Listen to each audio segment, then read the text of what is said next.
So, sa aming system is yung ginagawa namin is yung parang chaos tulad nun sa Jollibee. Dito, makaka-order ka ng kape, tapos makakapili ka ng size, tapos makakapili ka rin ng side dish. Kumbaga yung mga tinapay, mga ganun. So, doon sa aming system, naggawa kami ng pop-up ng Hello, welcome to Cafe Lata. Yun yung pangalan ng cafe. Sunod gumawa kami ng mga arrays ng mga flavor ng mga kape. Yung cappuccino, latte, americano, cafe mocha, tapos espresso.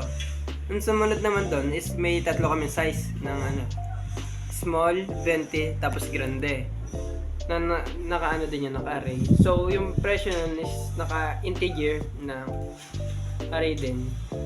Pati yung mga pastry tulad ng donut, waffle, pancake, and sandwich, din yan, naka-array. So, nag-pop up kami ng ng menu ng cappuccino, latte, americano, cafe mocha, and espresso. Para malaman ng user na kung ano nang pipili niya, nag-indicate kami ng bulleted na number, yung 1, 2, 3 hanggang 5. Doon siya mamimili ng i-input niya para makapili siya ng kape. Tapos nag-pop up kami ng what's your order para malaman ng user kung kailan na siya mag-input ng value ng 1 to 5. At doon siya makakapili ng kanyang paboritong kape. So pagtapos nun, ang ginawa namin is nag-declare kami ng variable ng order index is equals to order minus 1 kasi yung kinuha naming input ng user is nilagay namin sa variable na order.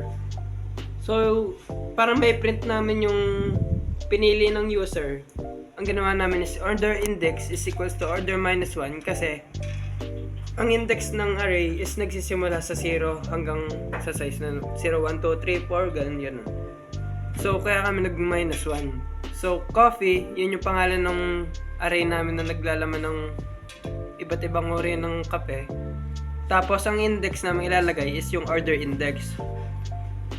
So, pag pumili ng user, nag-input na siya ng number, is malabas na yung uri ng kape.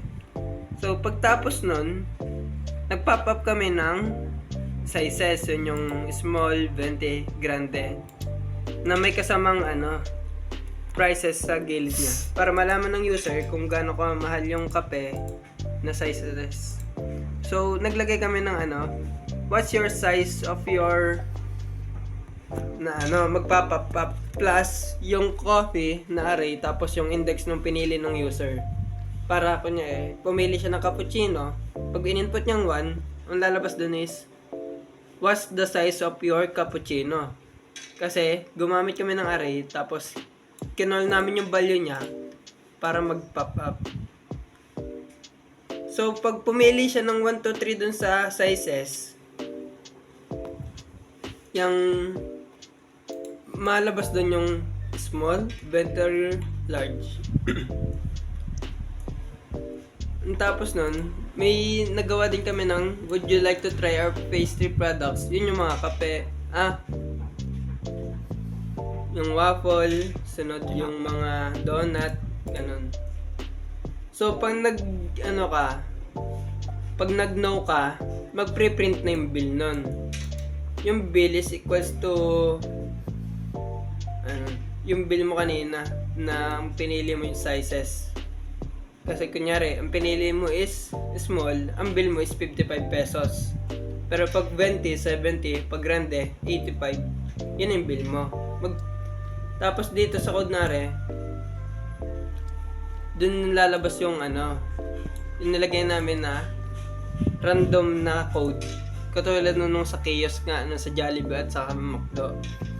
So pag pag print ng bill tsaka yun ibibigay sa counter para i-process yung order ng customer.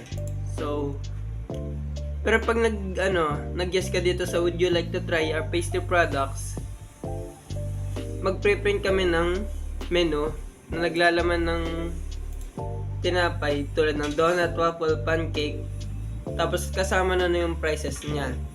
So pag pumili dyan ng user ng isa, ang mangyayari is magpla-plus ang amount ng bill plus yung kanyang binili na pastry product tulad ng sandwich. Kunyari, 35 plus 50 is magiging 85. So, magpre-print pa rin siya ng random code kaya malabas na yung bill niya. So, pagkatapos nun, ilalabas sa user ng would you like to leave some tip for our barista?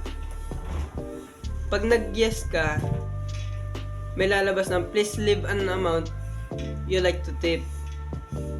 Tapos, ang i-input mo lang dun is whole number kasi hindi naman tayo nagamit ng centimo na pang-tip, diba? Kaya whole number lang, integer yun.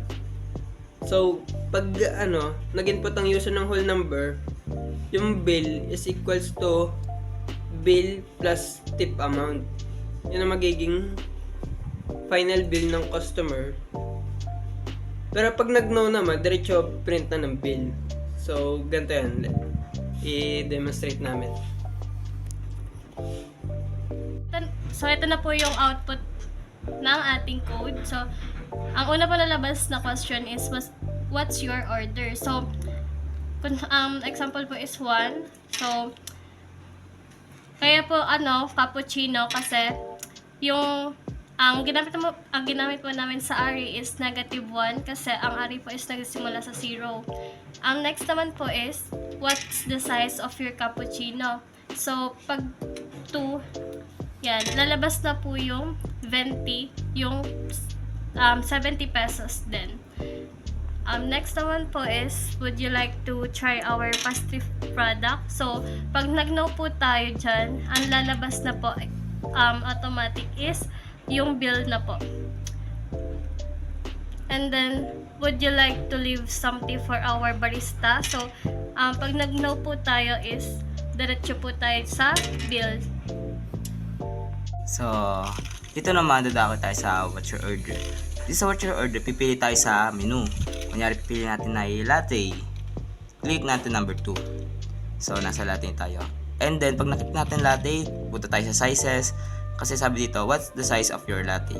So, kung anong gusto natin sizes, pwede tayo mamili. Small, venti, at grande. So, kung gusto natin venti, pindot natin number 2. So, ang venti ay nagkakahalaga ng 70 pesos. So, would you like to try our pastry? Kung gusto mo daw na subukan yung mga pastry like tinapay. If hindi naman, pindutin ng no. So, dito, lalabas na ang ating bill. This is your bill, 70 pesos. Kasi yung 29 order natin ay 70 pesos. So, may tanong pa dito na isa na, would you like to leave some tip for our barista? So, tip. Dito natin yes. So, dito lalabas dito, pag pinindot ng yes, please leave an amount you like to tip. So, dito nga, sabi nga kanina sa video, ay whole number lang natin ilalagay. So, kunyari, ilalagay natin na 50 pesos. Sabi, enter. So, magiging 120 ng ating bill kasi nga 70 plus 50 is equal 120. So, dun siya nag-plus. Nag-plus na yung order mo na 20 at yung tip na 50. So, ito na sabi dito, thank you for your considering. Please proceed to the counter to pay your bill. So, ito na siya. 120 PHP. This is your code GZ53. So, tulad dun sa kiosk, di ba pipili tayo doon? So, wala naman tayong button. So, pipili tayo ng 1 to 5. So, kunyari, yung gusto natin is espresso. Pipili natin is yung 5. So, yan. Lumabas yung espresso. So, tulad dun sa kiosk, pipili tayo kung anong variant ang gusto natin. So, ang gusto natin is yung 20. So, dito, lalabas na yung 20. Pati yung price niya. Yan, 70 pesos. So, dito, tulad dun sa Jollibee at saka sa McDo, yung kanilang sa kiosk, meron din silang side dish. Sa atin naman is meron tayong pastry products. Yan, mag-yes tayo ngayon. So, ngayon, dito lumabas yung donut, waffle, pancake, at iba pa. So, pipili tayo dyan ng isa. So, sa kanina, ang bill lang natin is 70 pesos. Tapos pumili tayo ngayon ng waffle, 70 plus 15 is ngayon 85 ng bill natin. So meron na din tayong code, yan yung WO69. So ngayon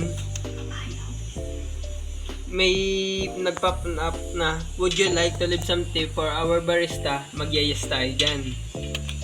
So, mag-input tayo ng whole number para sa tip.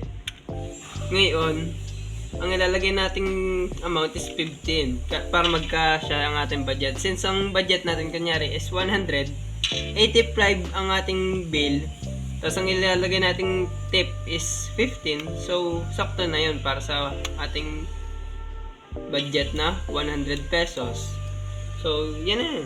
Katulad lang. Tapos, mapunta na tayo sa counter para magbayad.